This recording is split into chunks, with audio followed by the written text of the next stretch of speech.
कराची में केतिरनि ई ॾहाकनि ताईं राज कंदड़ MQM जे कमज़ोर थियण बाद कराचीअ तहरीक इंसाफ़ जो खुलियल नमूने साथ ॾिनो। बदकिस्मती सां PTI जो समूरो ध्यानु पंजाब हुकूमत ताईं महदूद रहियो। कराची लाॻीतो सिंध हुकूमत ऐं PTI विच में फुटबॉल बणियल रहियो। MQM जी वोट बैंक खे मुतासिर करण लाइ प्रोजेक्ट मुस्तफ़ा कमाल लॉन्च कयो वियो, पर हू PSP सरबराह जी हद खां वधंदे पाण ते एतमाद सबबि नाकाम थियो। 2018 में मुहाजिर वोट जे विरहाइजण जो सिधी रीत फ़ाइदो PTI खे थियो, पर हिन भेरे तहरीक लबैक भी पंहिंजो शेयर वठण मैदान में लही आई आहे। ख़मीस ते थियल NA 224 वारी ज़मनी चूंड बि इन ॻाल्हि जो सबूत आहे। ही तक MQM जो गढ़ सम्झो वेंदो आहे। इन बावजूद MQM पंहिंजनि वोटरनि खे ॿाहिरि न कढी सघी ऐं ॾुखियाई सां पंहिंजी सीट बचाइण में आरज़ी तौर ते कामयाब थी। असुल कारण मुहाजिर सियासत जो विरहाइजण आहे। हिन तक में मुहाजिर सियासत कंदड़ टिनि पार्टियुनि हिसो वरितो हो, जंहिंमें मुतहदा क़ौमी मूवमेंट, पाक सरज़मीन पार्टी ऐं मुहाजिर क़ौमी मूवमेंट शामिल आहिनि। जेकॾहिं ही समूरियूं पार्टियूं हिक ई प्लेटफॉर्म ते मौजूद हुजनि हा त ही तक छा शहर जे केतिरनि ई तकनि में वाज़े सरसी रखनि हा। हाणे मुतहदा क़ौमी मूवमेंट जो ईंदड़ इम्तिहान आमिर लियाकत वारी ख़ाली सीट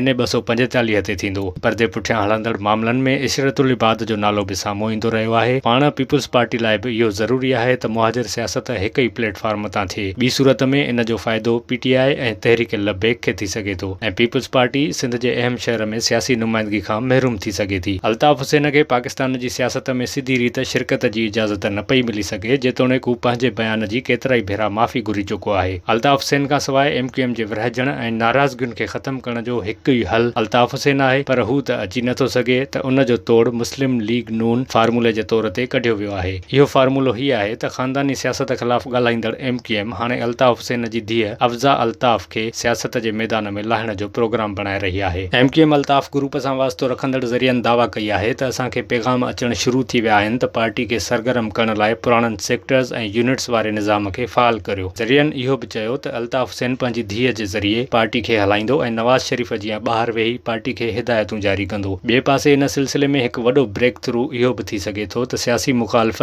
मुतहदा क़ौमी मूवमेंट ऐं मुहाजिर क़ौमी मूवमेंट हिकु इतिहाद ठाहे इन ई प्लेटफॉर्म तां इलेक्शन विढ़नि। MQM पाकिस्तान में आमिर ख़ान ग्रुप चङो मज़बूत आहे, जंहिं सबबि ईंदड़ चूंडुनि में ही पार्टी सीटुनि जे मामले ते वधीक विरहाइजी सघे थी। ॿिए पासे मुस्तफ़ा कमाल बि पंहिंजी पार्टी खे मज़बूत करण लाइ महिनत करे रहियो आहे। जेकॾहिं इतिहाद ठहे थो त ठीकु, न त ईंदड़ ॾींहनि में PTI ऐं तहरीक लबैक कराची में पीपुल्स पार्टी ऐं MQM खे वॾो सरप्राइज़ ॾेई सघनि थियूं। ज़रियनि जी इहा बि दावा आहे त हिन इतिहाद में वॾी रंडक मुस्तफ़ा कमाल आहे। जेकॾहिं हू नथो मञे त इतिहाद इन खां सवाइ ठहंदो। विज़िट कयो अवामी आवाज़ मीडिया ग्रुप जी वेबसाइट awamiawaz.pk।